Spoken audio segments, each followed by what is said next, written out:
Hello student, स्वागत है आपका आपके चैनल द फाइट एग्जाम में। कोई भी एग्जाम को फाइट करने के लिए हमारे चैनल को जरूर सब्सक्राइब कीजिए। इस वीडियो में मैं आपको बताने वाला हूं कि ये जो यहाँ पे देखिए ये बिंदु दिया हुआ है, ठीक है। बिंदु ए है और बिंदु बी है और ए और बी के बीच की दूरी है। यहाँ पे अब मैं आपको समझाने का प्रयत्न करूंगा।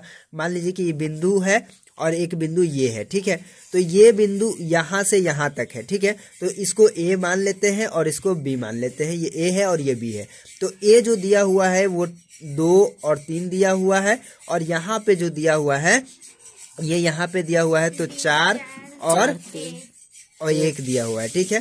तो इस तरह से समझ में आ गया। उसके बाद यहाँ पे ए बी के बीच की कुल दूरी निकालना है, ठीक है। तो आपको करना क्या है, ए बी के बीच की दूरी, ठीक है। इसका फार्मूला, दूरी के फार्मूला होता है, यहाँ पे देखिए x1 माइनस x2 का whole square, x1 minus x2 का होल स्क्वायर प्लस y1, देखिए y1 माइनस y2 का होल स्क्वायर। आप कहेंगे कि सर y1 कौन है, x1 कौन है, x2 कौन है। तो यहाँ मैं आपको सिंपली समझाने का प्रयत्न करूंगा। ये आगे वाला जो होता है ना वो x होता है और ये y होता है, ठीक है। और यहाँ पे भी ये x होगा और ये y होगा, ठीक है। तो ये होगा x1 और ये होगा y1, ये होगा x2 और ये होगा y2, ठीक है। तो इतना समझने में आपको शायद कोई दिक्कत ना हो। हम आगे बढ़ते हैं, ठीक है। यहाँ पे आगे आएंगे और यहाँ पे आपको करा x1, तो x1 कितना है, 2 है, ठीक है। और माइनस है तो माइनस लेंगे और x2 कितना है, 4 है, ठीक है। और इसके बाद यहाँ पर आपको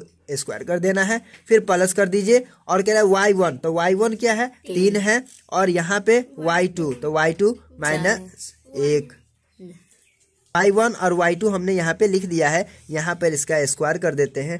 उसके बाद आप देखिए आगे बढ़ते हैं और यहाँ पे देखिए पहले ब्रैकेट का काम होता है, तो चूंकि ब्रैकेट में का काम कर लेते हैं, 2 में से 4 को घटाना है तो नहीं घटेगा। तो अगर हम इसको घटाएंगे तो ये कहाँ जाएगा आपको माइनस में, ठीक है। तो ये हो जाएगा -2 का स्क्वायर, -2 का स्क्वायर और यहाँ पे प्लस हो गया। और यहाँ पे देखिए 3 में से 1 को घटाएंगे तो यहाँ पे 2, तो यहाँ पे 2 का स्क्वायर हो गया, ठीक है। उसके बाद आ जाते हैं, आगे बढ़ते हैं, यहाँ पे आ जाएंगे और उसके बाद देखिए यहाँ पे 2 का स्क्वायर करेंगे तो 2 दूना क्या होता है, 4 होता है। और